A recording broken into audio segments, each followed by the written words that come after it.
Ini kunjungan kami ke Al-Quds kemarin 2020 sebelum di lockdown. Alhamdulillah kami masih bisa membawa jamaah plus umroh. Kita 4 negara. Dan biasanya kalau plus umroh biasanya kami ke Jordan dulu. Dari Jordan kita ke Palestina, dari Palestina kita ke Mesir, dari Mesir baru kita ke Madinah. Karena meringankan biayanya. Maka rutenya seperti itu. Ini kunjungan kami 2020 kemarin sebelum PSBB. Bersama jemaah kami kita kajian di negeri para nabi, di negeri kisah Al-Quran, berkisah Al-Quran ketika Allah turunkan peristiwa itu, kita kajian di sana.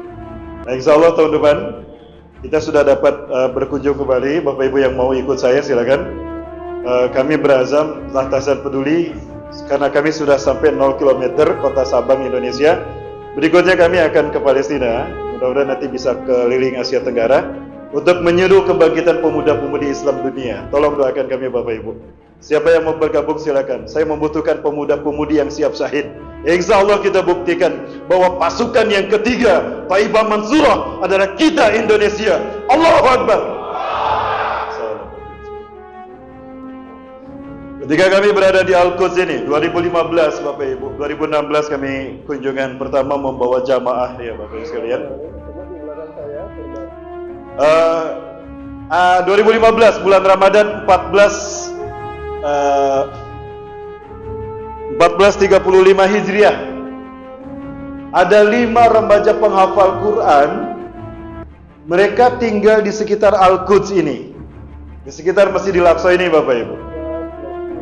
Mereka bermimpi sama di bulan Ramadan itu. Di bulan Ramadan ini mereka mimpi yang sama. Apa mimpi mereka? Ataina Nabi sallallahu alaihi wasallam fi lailatul barihah. Lailatul barihah.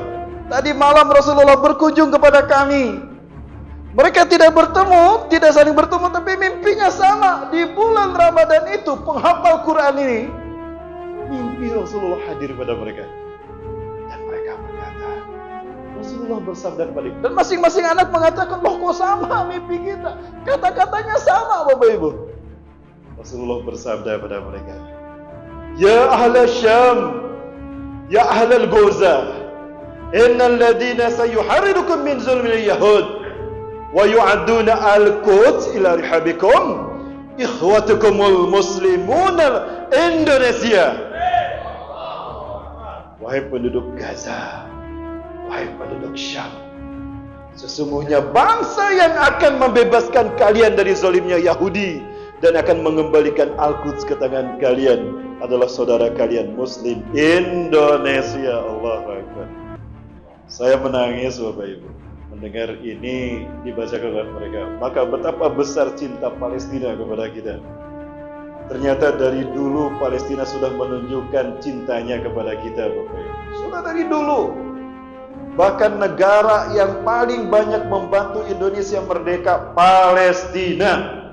Dengan harta dan nyawa Palestina mengirimkan bantuan untuk kita sampai kita merdeka. Dan negara pertama, saya mau nolak lupa sejarah yang ditutup-tutupi oleh penguasa di negara ini. Sejak zaman pertama, sejak Orde Baru, Orde Lama sampai hari ini, sejarah ini ditutup-tutupi Bapak Ibu. 2 orang hamba Allah terbaik dari Palestina inilah yang sangat berjasa, yang paling berjasa membantu kemerdekaan kita. Sayyid Muhammad Amin Al-Husaini, beliau cucu Rasulullah SAW, Habib, maka gelarnya Sayyid. Saya yakin beliau sudah beberapa kali mimpi bertemu Rasulullah, dan dalam mimpinya beliau merasakan Rasulullah memberikan isyarat kalau Indonesia akan membebaskan Palestina. Maka beliau dakwah ke seluruh Palestina dan Timur Tengah untuk membantu Indonesia, karena Indonesia adalah pusaka Rasulullah di akhir zaman. Maka rakyat Palestina disuruh untuk menyumbangkan harta mereka membantu kemerdekaan Indonesia. 1944 miliaran rupiah dikirimkan membantu Indonesia dari Timur Tengah. Maka banyak habaib, banyak ulama yang membantu kemerdekaan Indonesia. Mayoritas ulama. Bahkan naskah teks proklamasi dibacakan di depan rumah seorang habib. Betul? Hari ini malah dipenjara dan ditangkap. Tidak masuk di akal saya. Ada apa? nanti ini adalah bangsa yang tidak tahu terima kasih. Betul? Yang memerdekakan bangsa ini kok ditangkap? Gimana? Yang tersinggung? Ada? Aman? Lanjut? Semangat luar biasa. Bapak Ibu yang dirahmati Allah, kami sering diskusi dengan bentar Bapak Ibu. Saya sering diskusi dengan maksud saya berdiskusi dengan Profesor Dr. Ahmad Masud Suwenegara. Beliau adalah pembina kami. Beliau guru besar sejarah di salah satu universitas ternama di Kota Bandung, di Indonesia. Naskah teks proklamasi itu dibacakan di rumah Habib. Betul? Di rumah Habib. Hari ini di penjara. Ada apa? Halo? Sampai tidak suara saya ke istana ya? Ada apa? Beribadi Allah Subhanahu wa Ta'ala. Sekali lagi, Palestina jauh lebih banyak membantu kita. Saya menolak lupa sejarah.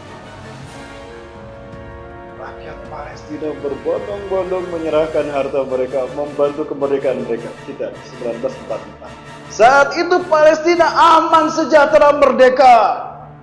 Lebih makmur daripada Los Angeles, New York, London.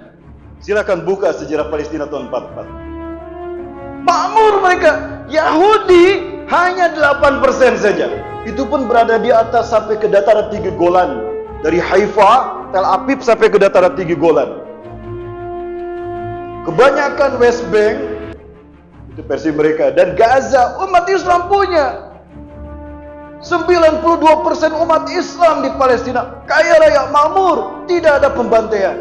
Yahudi minoritas. Itu dan Syekh Ali Thohir, orang paling kaya di Palestina, konglomerat Palestina, dia mengosongkan semua uangnya di bank. Dia undang para petinggi bangsa kita.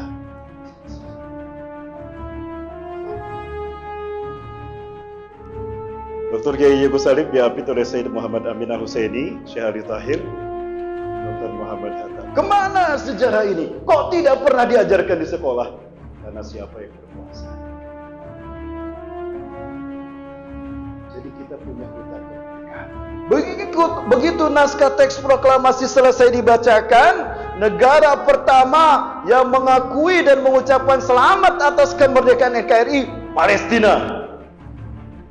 Di saat Barat tidak mau, apalagi Belanda, tidak mau mengakui kemerdekaan NKRI, Palestina terdepan mengumumkan pada dunia dan PBB, Indonesia sudah merdeka. Allahu Akbar.